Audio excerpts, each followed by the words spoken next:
بسم اللہ الرحمن الرحیم۔ ایک بھائی سوال پوچھتے ہیں کہ ہم یہاں یورپ میں رہتے ہیں اور یہاں پر گوشت کھانے کے حوالے سے ہم تو اعتراض کرتے ہیں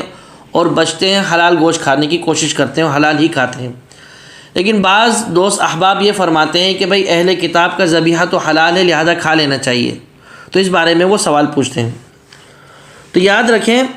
اہل کتاب کا جو ذبیحہ حلال ہے وہ قرآن کریم اللہ پاک نے فرمایا کہ بھئی اہل کتاب کا ذبیحہ کھا لو، حلال ہے، لیکن اس میں شرط ہے،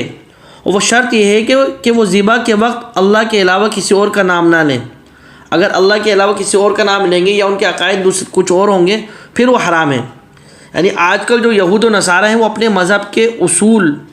اور پیغمبر اور کتب سماویہ کے ماننے والے نہیں ہیں۔ ہاں، اگر کوئی ایسا ہے کہ جو اپنے مذہب کے اصول اور تمام پیغمبر کو مانتے ہیں، آسمانی کتابوں کو مانتے ہیں، دہریے نہیں ہیں، سائنس پرست نہیں ہیں، نجوم پرست نہیں ہیں،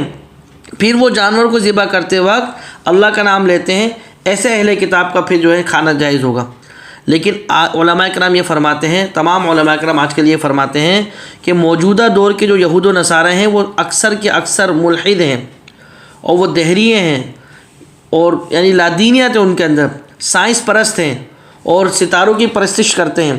اور صرف نام کے اہل کتاب ہیں، تو ان کو مذہب سے بالکل کوئی لگاؤ نہیں ہے، بلکہ وہ تو اپنے مذہب سے بیزار ہیں،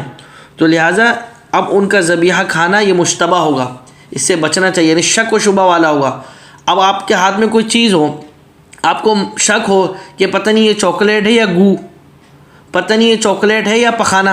اس شک کی وجہ سے کوئی کھائے گا، یا کوئی پانی کے قطرے ہوں، آپ کو یہ شک ہو کہ پتہ نہیں یہ پانی ہے یا زہر، آپ کو شک کی وجہ سے پیے گا؟ شک کی وجہ سے بھی ایسی چیز کو چھوڑ دے گا کہ بھئی یہ شک ہے اس کو چھوڑ دو، پانی نکلا تو کچھ نہیں ہوگا، لیکن اگر زہر نکلا پھر کیا ہوگا؟ تو یہی چیز ہے کہ ایسی چیزوں میں شک ہے، اس سے بچنا چاہیے، ان سے اعتراض کرنا چاہیے، حلال چیز کھائیں اور حلال لقمہ اپنے پیٹ میں ڈالیں۔ اللہ پاک ہمیں ان باتوں کو سمجھنے اور عمل کرنے کی توفیق عطا فرمائے۔ وآخر دعوانا ان الحمد للہ رب العالمین۔